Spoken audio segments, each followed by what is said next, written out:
د ملي پولیسو د وړتیا لوړونې کالج څخه 314 تنه مجاهدین او منصوبین له مسلکي زده کړو وروسته فارغ شول. فراغت غونډې ته د کورنیو چارو وزارت د اداري چارو معینیت دفتر رئیس شیخ القرآن والحدیث حضرت مولانا محمد طاهر حلیم هم ورغلی و. په سر کې د یاد کالج قومندان مولوي عبدالهادي منعم مشرانو ته د ښه راغلاست ویلو ترڅنګ دوی ته د یاد کالج د زده کړو د لړۍ په هکله معلومات ورکړل. علماء کرام زمونږ په دې نظر دي چې موږ دین زده کړی، قرآن او حدیث هم زده کړي، دا نورې خبرې هسې عبث دي، وخت ضایع کول دي پې.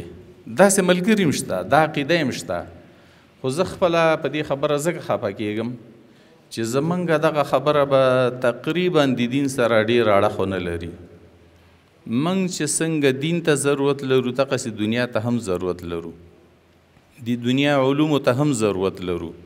وروسته د کورنیو چارو وزارت د اداري چارو معینیت دفتر رئیس هم په خپلو خبرو کې فارغ شوي منصوبینو ته د مبارکۍ ترڅنګ له دوی وغوښتل چې له خپلو زده کړو د عمل په ډګر کې ګټه واخلي او خپلې زده کړې په خپلو اړونده ادارو کې تر نورو هم ورسوي. الله جل شانه دې تاسو چې دلته کومې زده کړې کړې دي، الله جل شانه دې ستاسو په کارونو کې تاسو سره مومد او معاون ثابت کړي او الله جل شانه دې موږ او تاسو ته د مظلوم ملت د بهتر خدمت توفیق نصیب کړي. الله جل شانه د اسلامي امارت قائم او دائم وساتي. کم ضرورتونه چې د اسلامي امارت دي د مظلوم ملت دي، الله دې د خپل غیب او د خزانو نه پوره کړي. افغانستان د قدرتي خزائنو کور دی. الله جل شانه دې مونږ کې دغه وړتیا او دغه ظرفیت پیدا کړي چې په خپل استخراج وکړو او دلته باکیفیت وکړو او بیا د دنیا منډۍ ته عرضه کو. الله جل شانه دې دغه مستغني امارت، دغه مستغني ملت د خپلو خزانو نه غني هم کی. یو تن چې د وړتیا لوړونې کالج له 9مې دورې څخه فارغ شوی د خپلو زده کړو په هکله داسې وایي.